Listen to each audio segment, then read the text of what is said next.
Yeah, welcome back everyone to lecture number 3. So last time we started to look at point operations, or also called intensity transforms.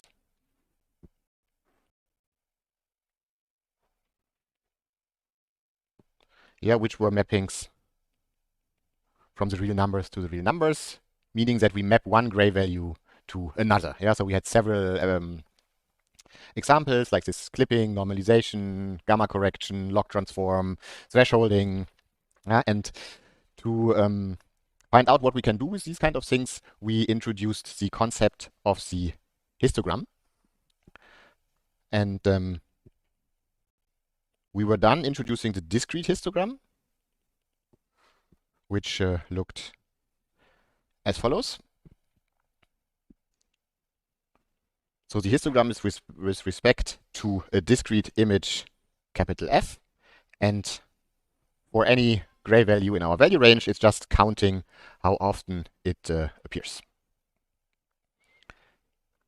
And this counting could be done by summing over the Dirac delta. So you go to every pixel, check is the color there or the gray value Fj? No, is it S? And if yes, we have 1, sum up everything. So we are just counting. And the cumulative distribution function that belongs to this is like just the summation of the histogram of values lower than S. Yeah, and this looked like this. Yeah, so the histogram, the red bars, here we are counting how often does one value appear, and the green line is the corresponding cumulative distribution function, which like integrates how often the gray values below the value you're looking at already appeared. And of course with different scales. Otherwise the green line would have to be much higher than the red one. Okay, and we were wondering how can we transfer this discrete concept to continuous functions. And we realized one thing. If F is a pixelated image, yeah, so an image living in a continuous world that is constant on all the pixels, then we have a corresponding discrete image, capital F.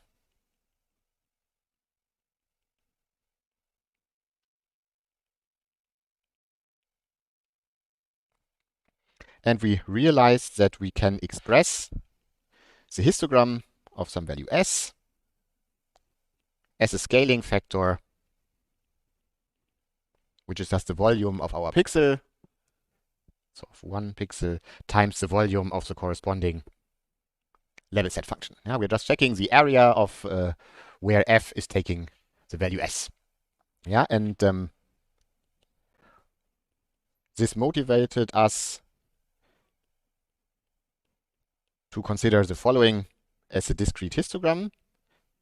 Yeah, just the volume of all those level sets. Yeah, with the same idea, we are just counting now continuously. And the problem was, if we have a very simple function f, f of x is just x, so linear increase, linear color ramp, then this volume here would always be 0, because the area where f takes a certain value s is only exactly one position, and the area of a single point is 0. And that's why we extended this idea to a measure. So instead of just checking gray values, we now allow Borel sets and always check the corresponding volume where f is in that Borel set. So the easiest thing you can think about are intervals. Yeah, so if we are not checking where is f taking a single value s, but let's say s plus epsilon, or let's make the graph bigger so you can see it more easily.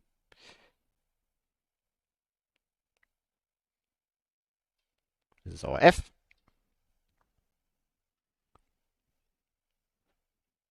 So we can look at a range. S1 to S2. So this would be this corresponding part on the graph.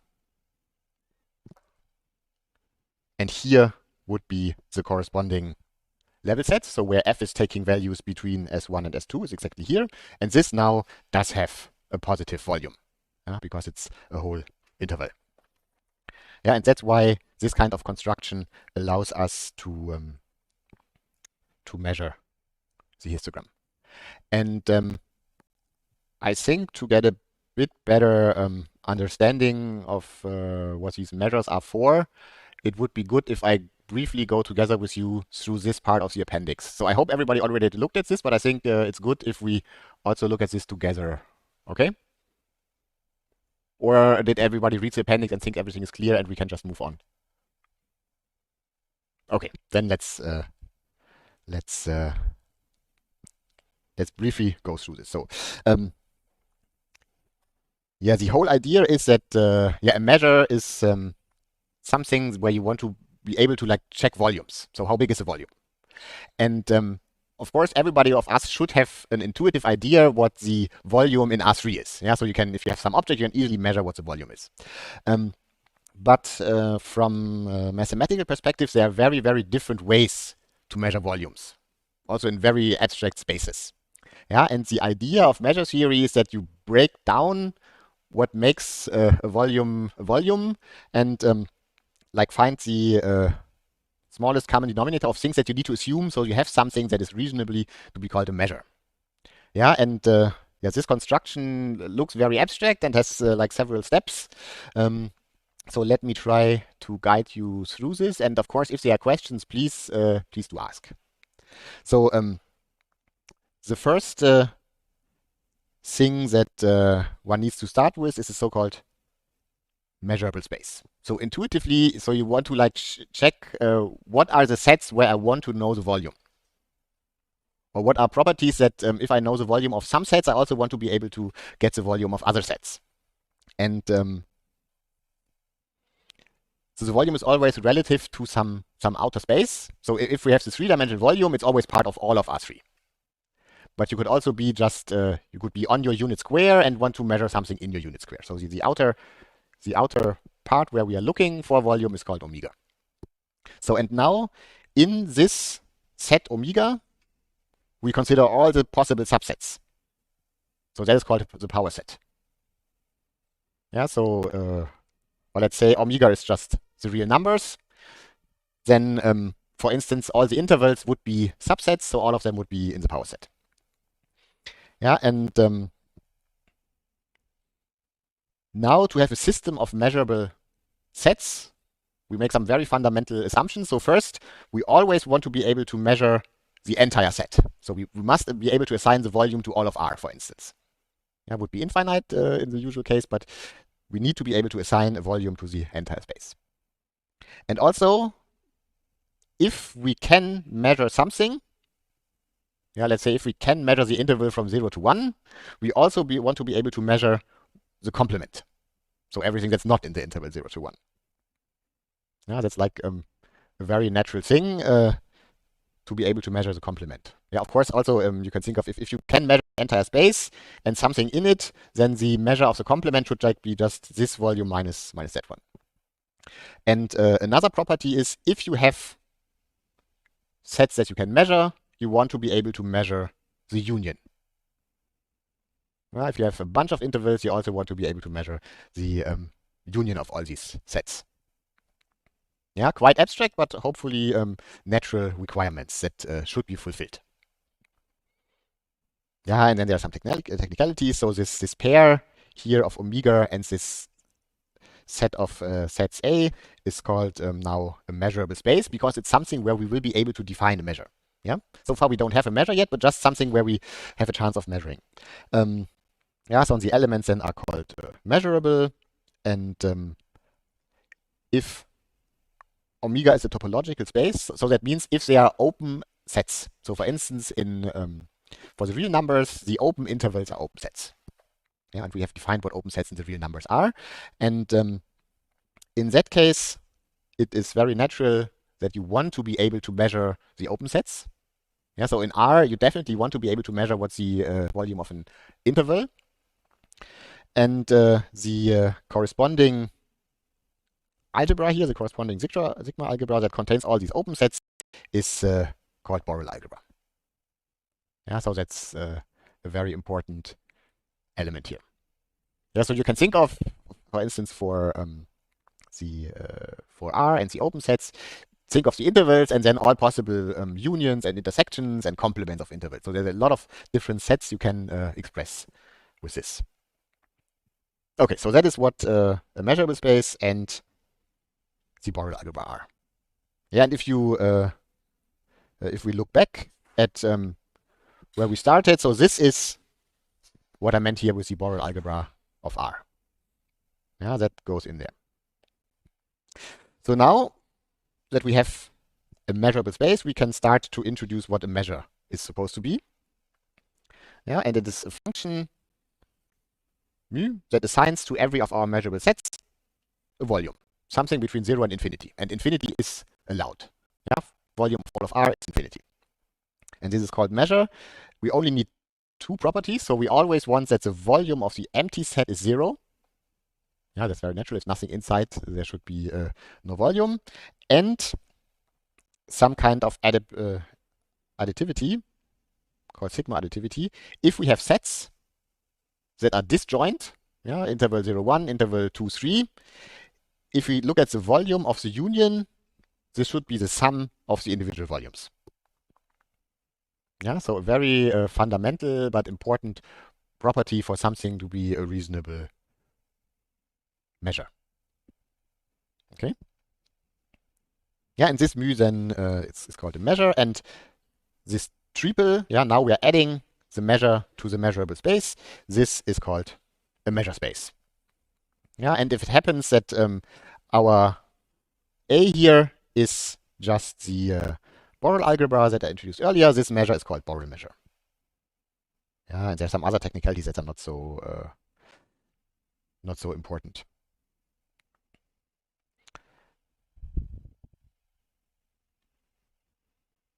Yeah, so there's also one helpful property that I probably should mention. That is the notion of sigma finiteness. And this requires that we have a set, a sequence of measurable sets, all with empty volume, with finite volume, but the union is the entire space. So think of this again at R. Omega n would be just the interval from minus n to n. Yeah, so the volume of this is 2n. But if I take the union of all these intervals, we have all of R.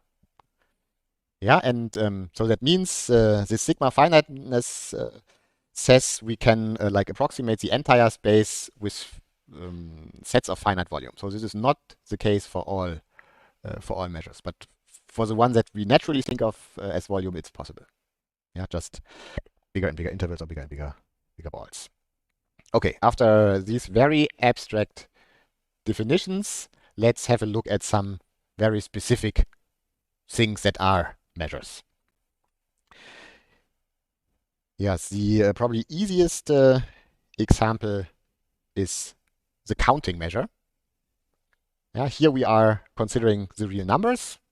We consider all the Borel sets, and what the measure does, it just counts how many elements are in the set. Yeah, if there are finitely many elements, then we just have this number. Otherwise, if there are infinitely many elements, this is infinite. Just counting elements, and then you can check that it fulfills all of these properties. Yeah, so the empty set has no elements, so it's 0, and if you have disjoint sets, the number of elements just adds up. And this is an example where we do not have sigma finiteness. Yeah, because you always need infinitely many points to construct something to reach R, and so that's an example where we don't have this. Another important example that we will need again soon is the so-called Dirac measure. That's also an extremely simple construction. So we are now considering subsets of RD. So it can be all of RD, can be the unit square in R2, whatever you like to think of. And we take one point in there. And again, we define a measure by saying a set is mapped to the value 1 if this single point x is in there, otherwise it's 0. Yeah, so this measure just checks for the presence of the element x inside the set. Yeah, looks very, very different from what you would think of a volume. Yes. No. So the if you try to think of the Dirac delta as a function instead of a measure, you would need to assign the value infinity. So this measure here is not infinite. Yeah, I think there should be an example on the first exercise sheet. What happens if you integrate with respect to the Dirac measure, namely that you get the value of the function that you're integrating at this point where the Dirac measure is centered, and you can like roughly think about this as having like measure infinity at this one point. That's why it picks up the value at x. But technically, the measure is not a function, but here defined on the borrowed sets, and it gives a value, a finite value in this case, to all the sets. Yeah, but yeah, that's a good question, and if you look back at this where you needed it to be infinity, I hope you can make the connection. Otherwise, yeah. Yeah. Yeah, exactly. Yeah. Yeah, okay, so that's the Dirac measure. It's also sigma finite. If we introduce... not with measures like this. So of course, if you're implementing something, infinity is a problem. But on the level of the measure, infinity is no problem.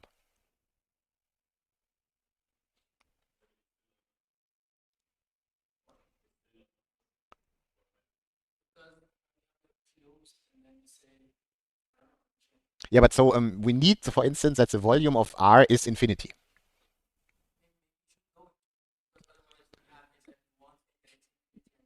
No, we can have multiple things that are infinity. So like the 0 to infinity has volume infinity, minus infinity to 0 has also volume infinity. So this comparing different infinities is challenging, but not necessary here. So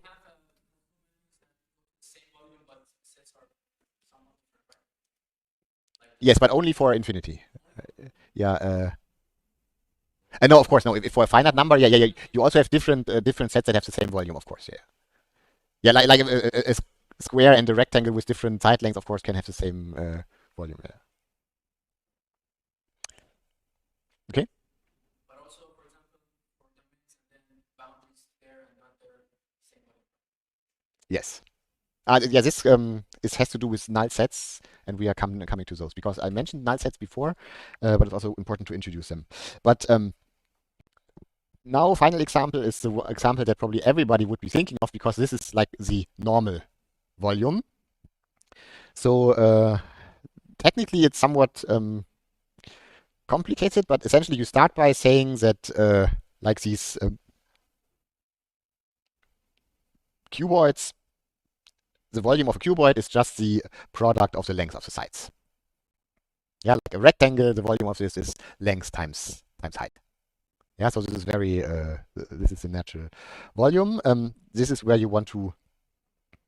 This is what you want to define, and one can show that this leads to a unique measure that fulfills this property. So we start with this desire that the like rectangles have length and height as volume, and then we need to extend with these ideas. So we are able to assign a measure to all these borrowed sets, and then we get the Lebesgue measure. But this construction is actually quite complicated. So if you really technically want to prove that this is a unique measure with these properties, so I don't want to do this. Just remarking that there is this Lebesgue measure, and that it coincides with our notion of a volume, and all the ingredients that we need to introduce it are here, but there's some technicality left to prove that it has looks exactly how it does. Okay, good. Yeah, now to these null sets. So we have now our measure space, in particular these measurable sets, and now if one looks at the particular details, you may notice that some things could be missing, and the idea is that these missing things are added with the following reasoning. So I have something where I can measure the volume, and I assume that this volume is 0. Then I say that all subsets of this are null sets. Yeah, because they lie in a set that has no volume. And so technically, these subsets don't need to be measurable in the beginning.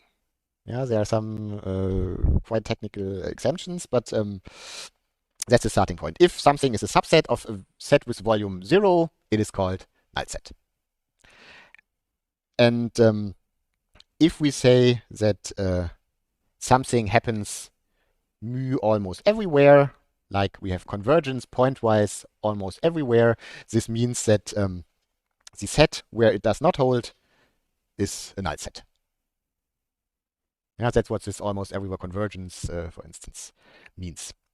Yeah, and now to include all these null sets in our measurable set, there is this construction of a completion with respect to our measure, namely that we take all of our measurable sets and we consider the union with all the null sets. Yeah, it's just adding, saying everything that has 0 volume can be added and is also measurable. Yeah, with 0 volume. Yeah, there's some technical construction.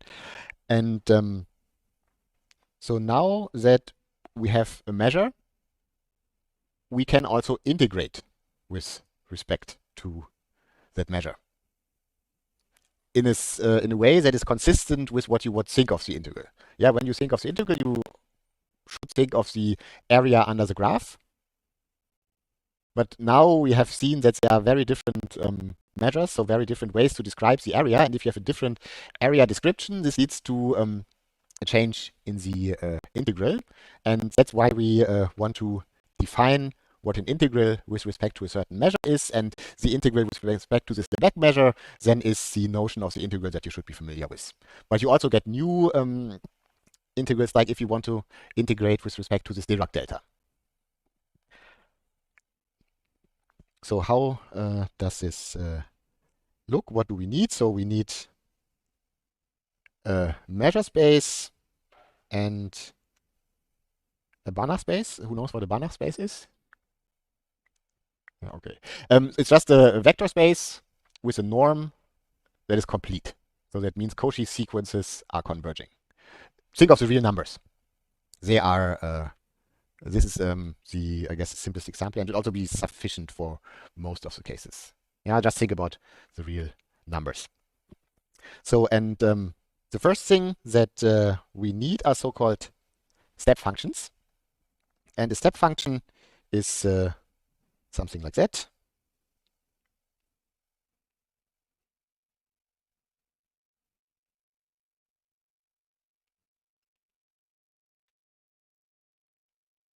A step function is a function that only takes finitely many different values. Yeah, so that means it is piecewise constant. So at all our pixelated images, they are step functions, except that the steps all have the same size because the pixels have the same size. In general, for a step function, this is not necessary. So they can be like having the different values on arbitrary sized domains. But if you look at this function, it only takes 4 different values. That's why this is a step function. Yeah, and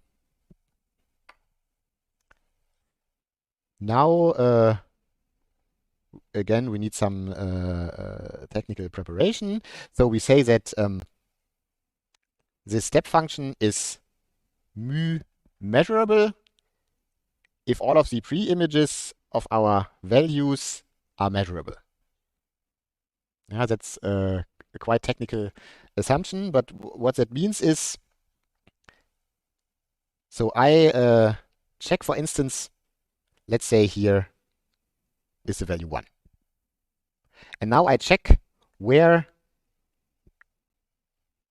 does my function f take the value 1. Yeah, so this is exactly here, or let's even say this is it's also belonging here. Let's say this has the same height, it's also 1. Then it only has 3 different values. Yeah, so f takes the value 1 here and here. So that means these two intervals together are where f takes that value, and we want to be able to assign a volume to that.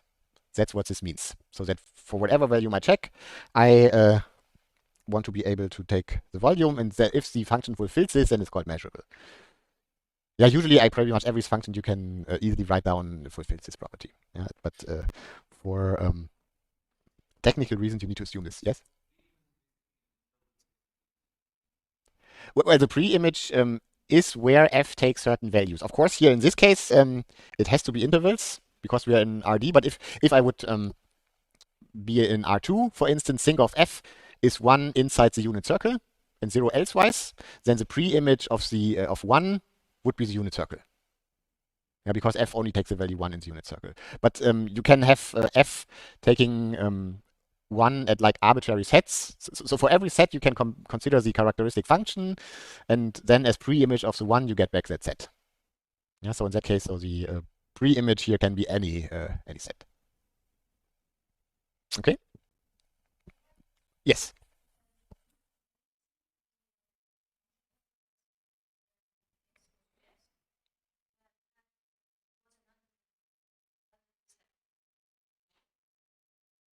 No, yeah, let's go back there. So we had this function f of x equals f. Then if we look at the set where f takes our value s, this is only the single point s. Yeah, only here we have exactly the value s1, for instance. As soon as we go right or left, f grows or shrinks. So only at exactly one position we have this exact value. That means we only have one element in here. And like, so this you can think of this as interval of length 0.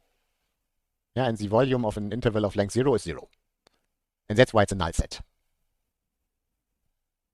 Okay?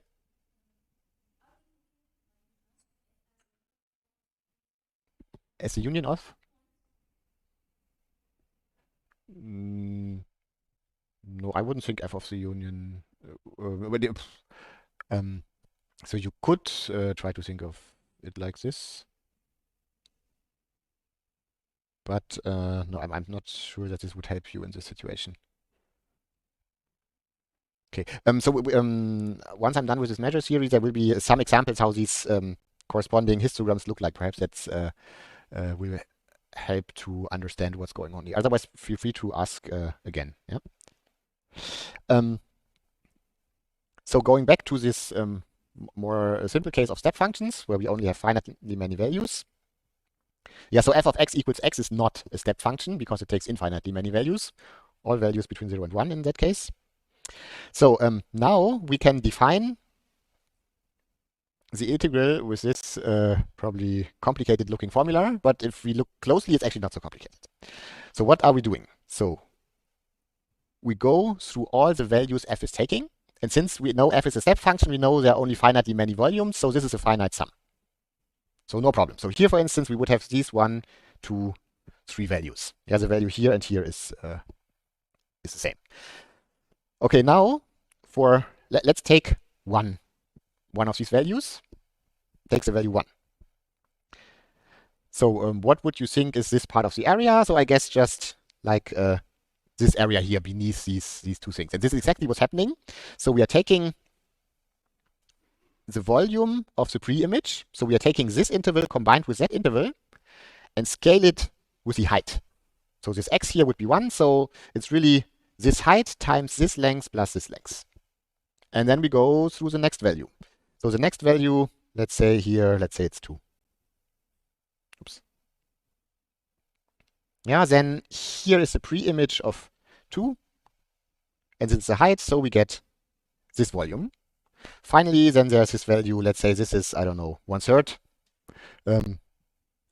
Here again, we have the pre-image times the height, that's the volume. Yeah, so this is a way to assign an integral to a measure that is consistent with how we think of, or how we should think about integrals. And but the perspective now is different from the Riemannian integral. So with the Riemannian integral, you just like take small rectangles and put them over, under or over the graph. Yeah, so you just make a fine separation of this and look at all these rectangles, sum them up to approximate the integral. So this integral is different. It does not start here. It starts with the values and checks where the values are tagged. Yeah, and this has certain advantages. One very theoretical, but hopefully easy to understand example is if I take f as the characteristic functions of the real numbers without the rational numbers. So this would look like some graph here. This is where all the irrational numbers are, and here's with where all the rational numbers are. So it's in principle a very terrible function, but it is a step function. It only takes 2 values, 1 if we are irrational and 0 if we are rational. And so what do we have to do? And also only look at this in the interval 0, 1. Yeah, it's like we have to look at the volume of the rational numbers and the volume of the irrational numbers. And I probably, so you see better the difference.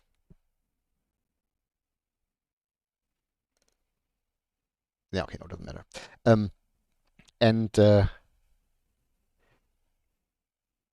So the volume of the, that's an interesting question.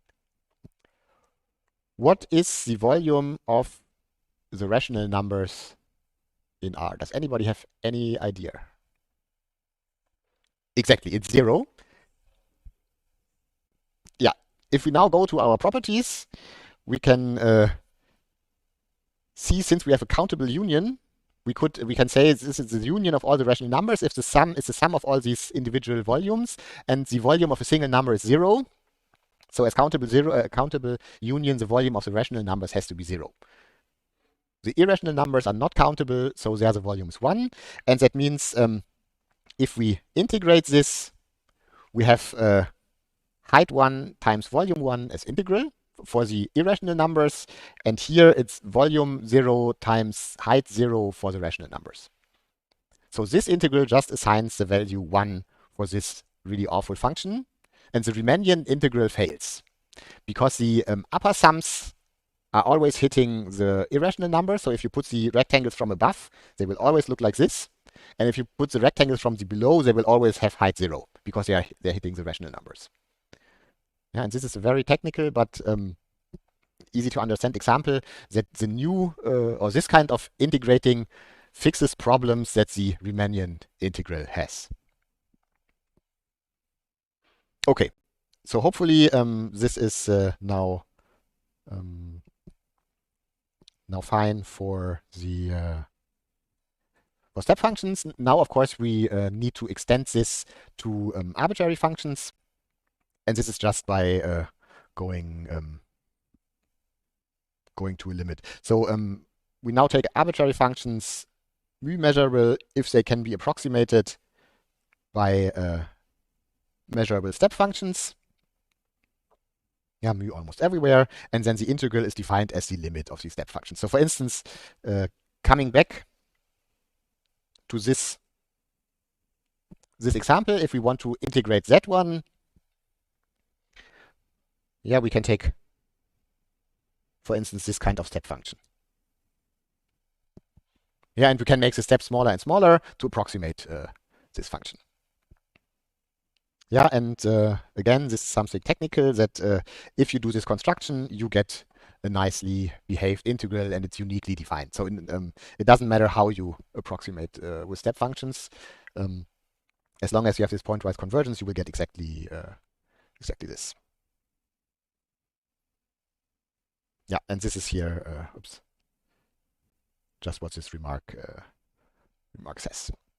Yeah, okay, that means now we have the notion of a measure, we have the notion of an integral, and if you think of this Lebesgue measure, this should be more or less exactly what you have thought about as an integral, but we are now much more flexible because we can replace this usual notion of a volume with different notions. Yeah, and one of these notions would be the histogram, because the histogram is also constructed as a measure. Yeah, and I think like 3 more things before we can jump back and finish this description of the continuous histogram.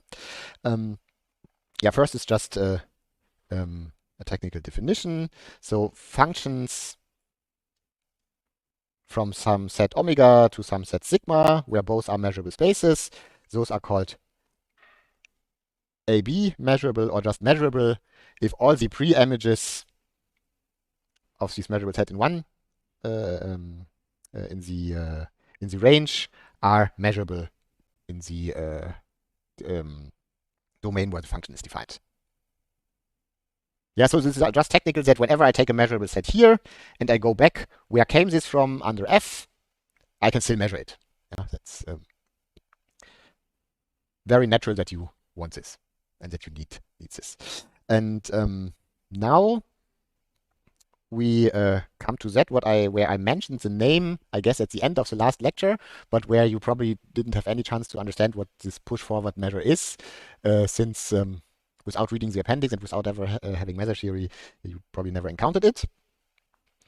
So, and this is now the following. So we have a measure space and a measurable space. And you can just think of this as the unit square with the Lebesgue measure, because we are considering images. And we are mapping to real numbers because we have a grayscale image. So that's how you can think about this when you just want to consider the histogram.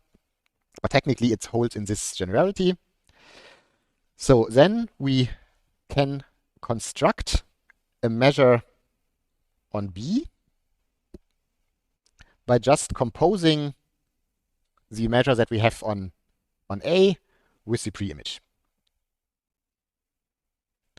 So that means we can use the volume in our unit square, put it through our image, and get a volume in the real numbers. And this volume in the real numbers is what our histogram is. Yeah? So, and this construction is called push forward measure or image measure, and we denote it by F of mu.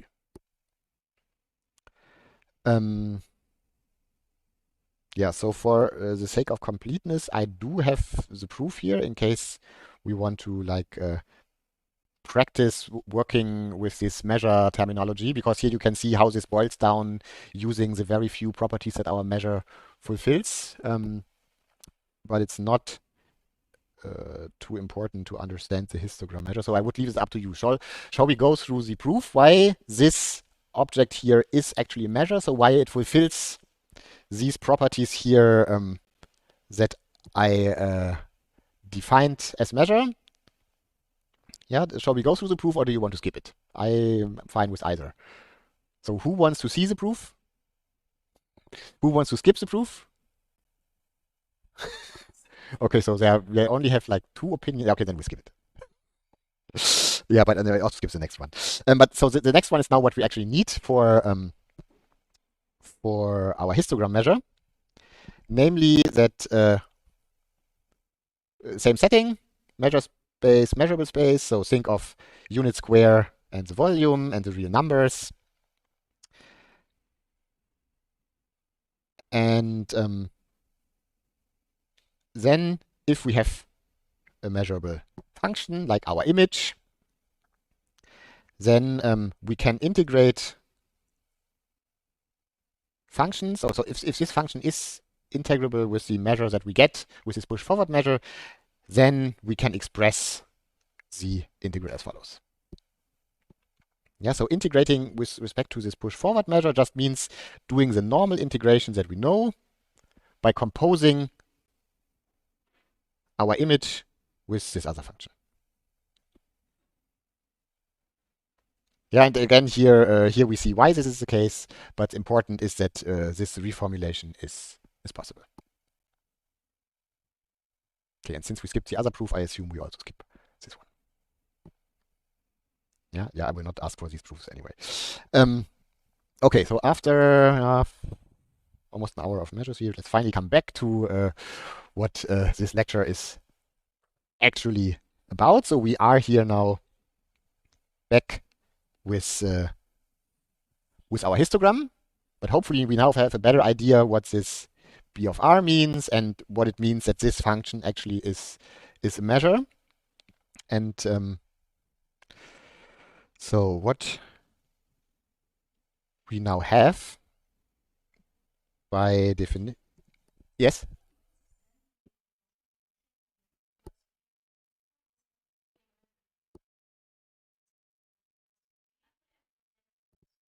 Yeah, if you combine, so this is like that a function can be interpreted as density of a measure. But even in the example that I showed, we started with one measure. So so we started here. Yeah, we start with, let's go back here. So we start with this measure and we get a new one from that function. But without this measure, we have no, so we can't make a measure out of f. But usually you can take, if you have the Lebesgue measure here, you can always make a function, a measure out of a function. Yep, come. Okay, so drawing the connection. So we now look at the histogram of a set A. And here's how I defined it. I copied the wrong. Yeah, I wanted to save some writing, but I copied the wrong one. So it's the volume of the set where f takes values in A. And this is the same as the volume of the pre-image. Yeah, so those are just exactly the same by definition. Yeah, this is where f takes values in A. And now I defined the volume as the Lebesgue measure. Yeah, that I defined last time. Yeah, that the usual volume notion is the Lebesgue measure. And now what do we see? Our measure, hf evaluated at A, is the same as another measure evaluated at the pre-image. And this is exactly what we have here. This mu is our lambda, f is the f, and nu is our histogram, if you connect the notation. Yeah, so that means that hf is the push forward measure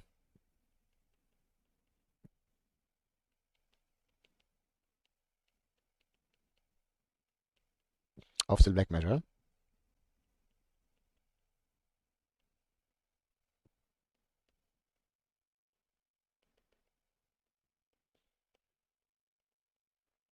Under the mapping F.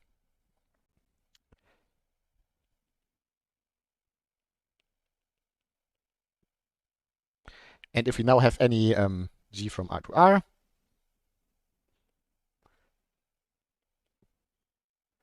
we can integrate this G with respect to the histogram by just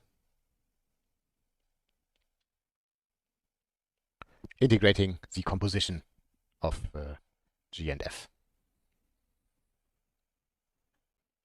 yeah, with these technical assumptions, and I will write them down for the sake of completeness. This f needs to be measurable.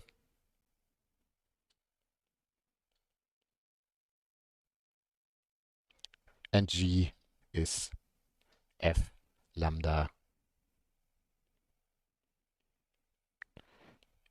integrable.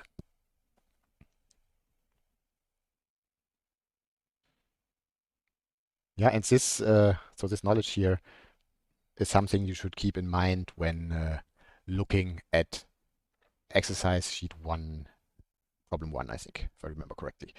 And now we can look at the cumulative distribution function. And fortunately, this actually is a function, so we can handle this much more easily than the measure. So this is just the volume where f is smaller or equal to s. Yeah, here we do not have any problems with null sets because so this here is just continuously growing. Yeah, if you think about this case again, and as you increase s, we just increase how big the set is where this sublevel set is. It's f smaller or equal to s.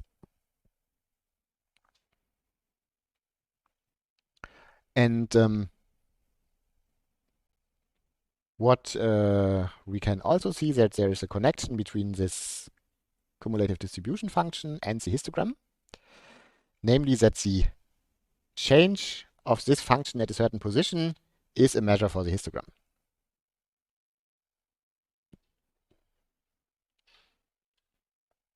So the change of gf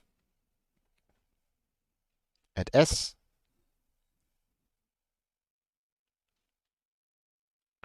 is a measure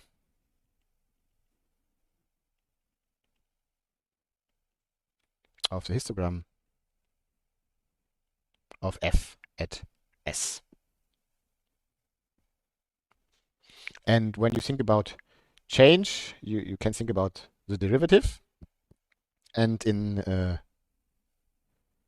this case, it clearly would be differentiable. So the cumulative distribution function here would just be s, because the volume is linearly growing.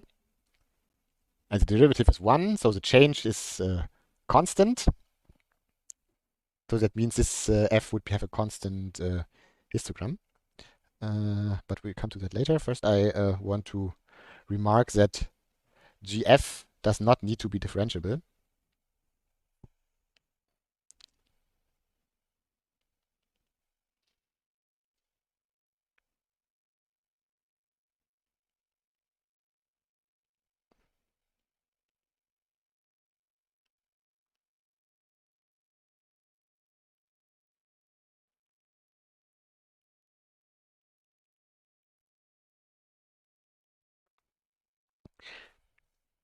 Yeah, for instance, for pixelated images.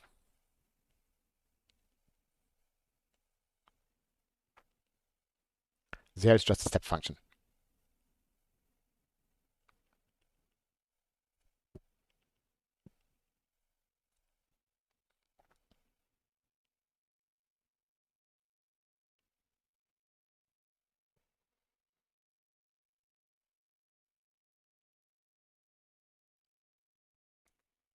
Yeah, and we will have a look at an example in a minute where you see why this is a step function and why it's not differentiable. But I'd like to first point to the connection to the exercise.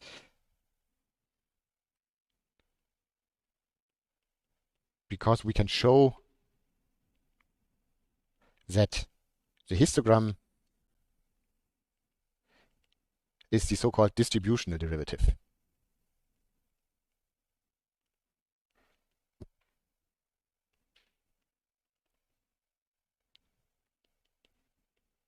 of the cumulative distribution function. And what it means to be the distributional derivative is in the problem formulation of the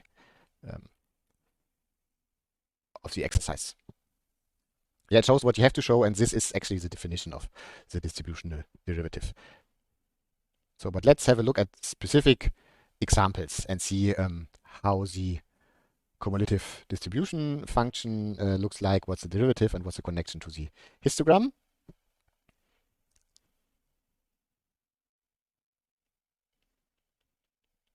So we take the 1D situation. Our interval is 0, 2, and we are mapping to 0, 1.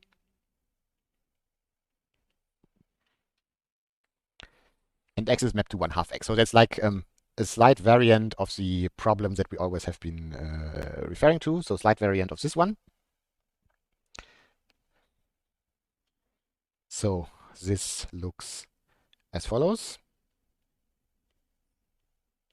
So we have 2 here, 1 here. This is f of x equals 1/2 x. And now we take an s here,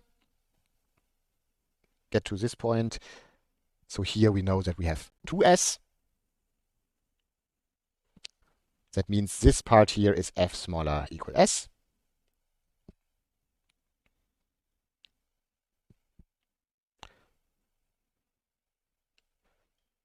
So we get that the cumulative distribution function in this case is just 2s. Yeah, so we check what is the volume of f smaller equal s.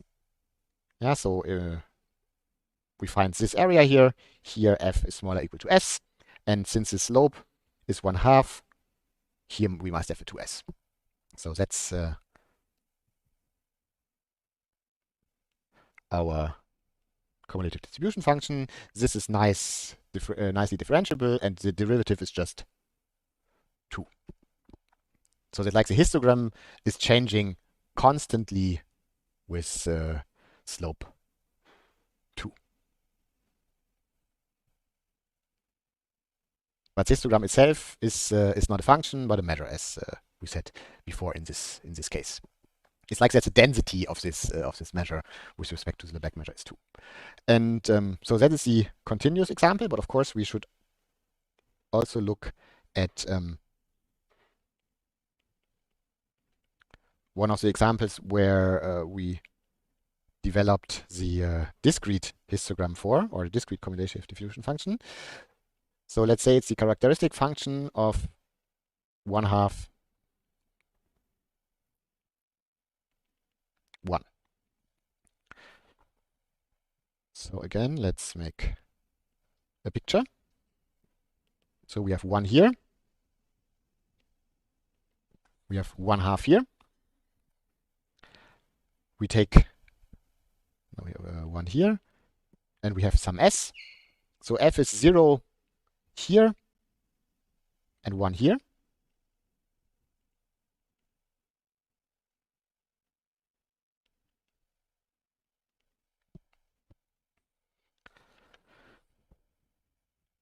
And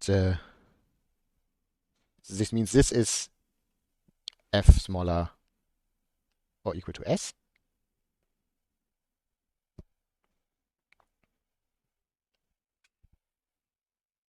Yeah, so as long as I am below 1 and above or equal to 0 with my s, I always have exactly this interval here. And as soon as I reach 1, suddenly all of this is included.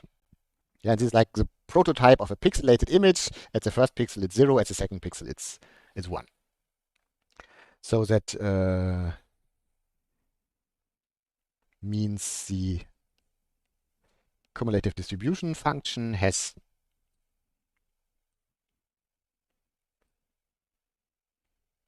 three different values. It's 0 if s is below 0. It is 1/2 if s is at least 0 and strictly smaller than 1, and it's 1 if s is bigger than 1. Yeah, just the 3 cases. We are below here, then no points of the graph of f are below our S, from here to here, we see exactly this volume, and as soon as we start including the 1, we see the entire interval. Which means that GF itself is now a step function, which is what I hinted above. Yeah, that for pixelated images, we always have step functions, so it's exactly for the same reason. And now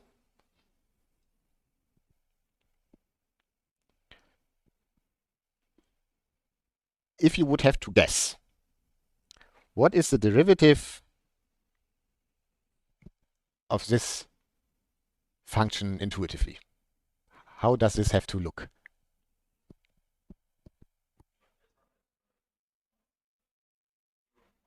Yeah, exactly. So because here we have the situation that this function is jumping. It's jumping at 0 and it's jumping at 1.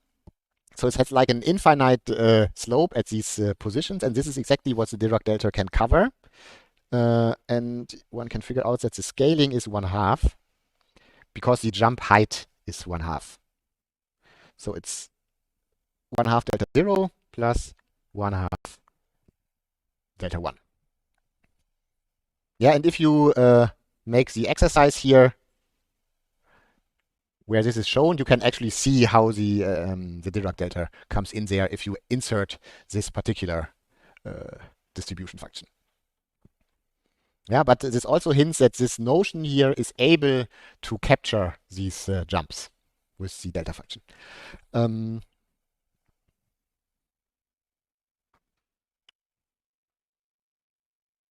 Okay, so much for the continuous histogram, continuous cumulative distribution function. Okay, we can still draw one connection. So if we go back, I said that the histogram of the discrete image can be expressed like this, corresponding to the volume of the level lines, and the same or something equivalent is true for the cumulative distribution function. Yeah, this one I immediately defined as this volume, but we can now go backwards in the construction. So let's do this again. So f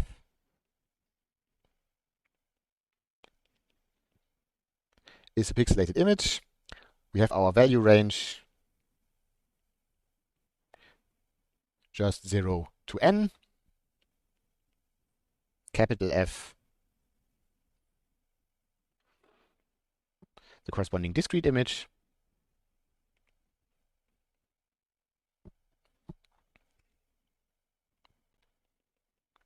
So then the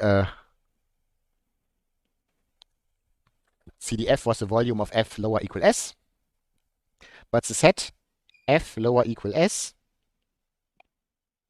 is just the union of the level sets where f is equal to r. Yeah, remember, so this is a pixelated image. It can only take these finite values, and if we want to look at f smaller equal s, we can just look at the union of all the sets where we have values smaller equal to s. Yeah, so just an equivalent reformulation. But now we have this union of disjoint sets, so we can move this out as sum. Yeah, that's one of the properties of these measures. So we have the sum from R0 to S, volume of f equal to r.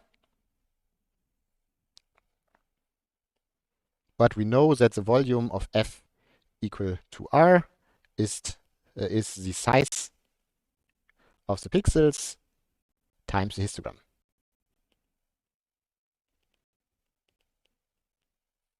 Yeah, this is going back here.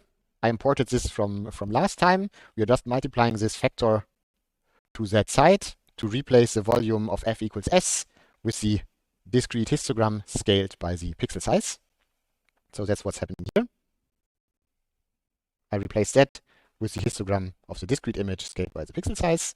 And this sum here is the discrete cumulative distribution function. So again, pixel size times cumulative distribution function. Yeah, so that means both the histogram and the cumulative distribution function for pixelated image, the continuous and the discrete viewpoint is equivalent. You just have this extra scaling with the pixel volume.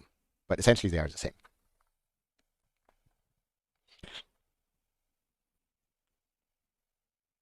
Okay, one more more engineering remark that is helpful when you're actually working with histograms is called binning. Yes.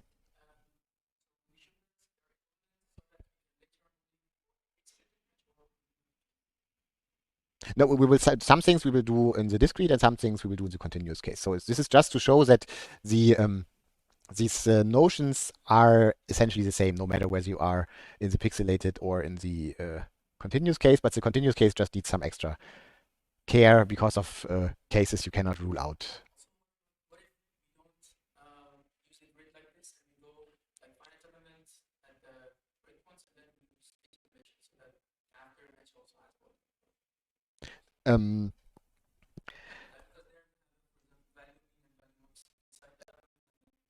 Yeah, so if your grid is not regular anymore, of course, the assumption that all these volumes are the same doesn't hold anymore. Okay, but then again, cubes are squares are also like elements. So you can yes, you can use squares as elements for finite elements. It's like quadrilateral elements. And then interpolation in the square say the values, and then we don't go to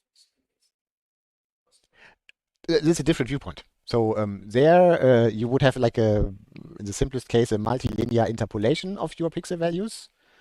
So the viewpoint that is taken here is like piecewise constant. If you want to think about finite elements, these are P0 elements. They also exist. So you are thinking about P1 elements, I think, where the functions are continuous and you just linearly or multilinearly interpolate the values. And no, but no, that's the same problem. This here is a very nice multilinear finite element function. And we have exactly the same problem when we try to count how often the value 0.5 appears.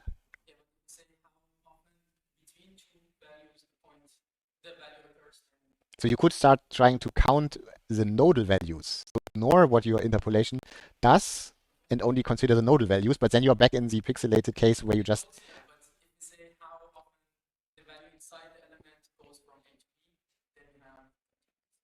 No, it's still 0. So this could be here one element.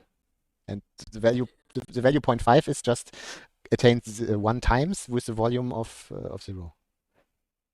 Yeah, so the finite elements don't give you a way to weasel around this. No, they give you a different way to have discrete functions that are still living in your continuous space. But for the histogram counting, you would only win something if you only check the nodal values. There you can count. But if you are at the nodal values, you are doing the same what we're doing for pixelated images. Okay? All right. Let me talk a little bit about binning before the lecture is over today. Yeah, so if you now have a continuous function and you don't want to compute this histogram measure, but you want to approximate it with a typical discrete histogram, you can do this with a concept called binning, which is just essentially discretizing the value range and lumping values into bins. Yeah, this works as follows. So I should write a few words about this. So the histogram of continuous functions can be approximated discretely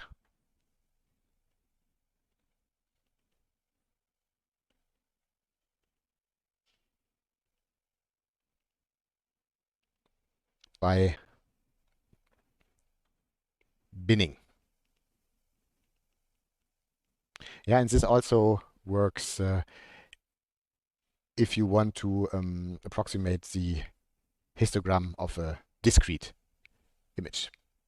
Yeah, because sometimes you don't you want like a coarser representation of the histogram than if you really count all the possible values. In particular, if you think about, you have a 16-bit image, so something that takes values from 0 to 65,535. There you probably wouldn't want to count all the individual values, but just group them together so that you have a smaller resolution of the histogram. And in any case, you can apply this both to the continuous setting and also to this discrete approximation. So the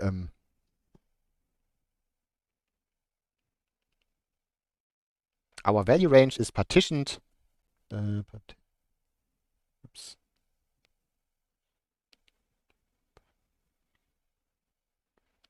Nope.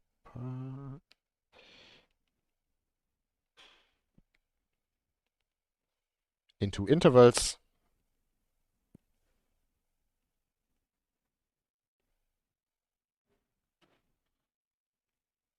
And these intervals are called bins. So you need to choose how many of those intervals you want to have. And you need to choose the boundaries. So we have m of these intervals. And we take these boundaries are 0 to r, and they are strictly ascending. Then we define the bins as follows. So it's the right open interval from rk minus 1 to rk.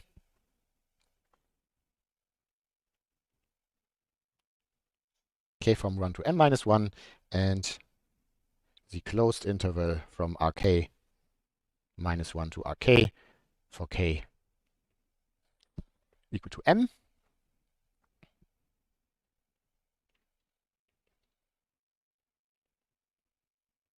And the binned discrete histogram of some image f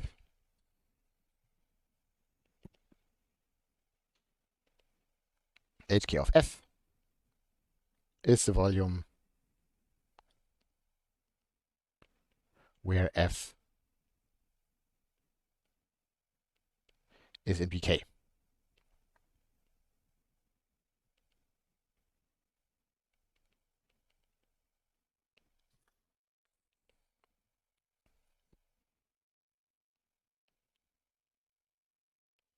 Yeah, so that means you have your function f here, and you're just discretizing this value range with r0 to rm, and now you're checking whether where the values are in a certain range. So for instance, if we look at this area,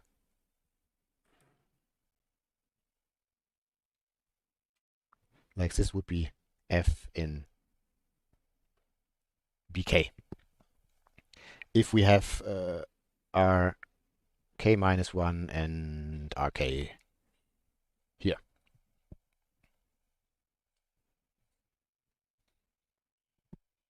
Yeah, and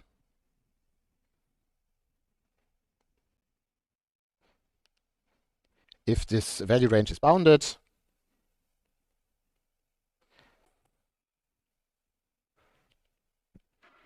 there is a very typical choice of these boundaries.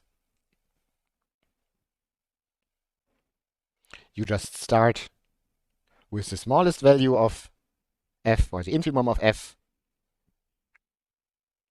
and then uniformly distribute them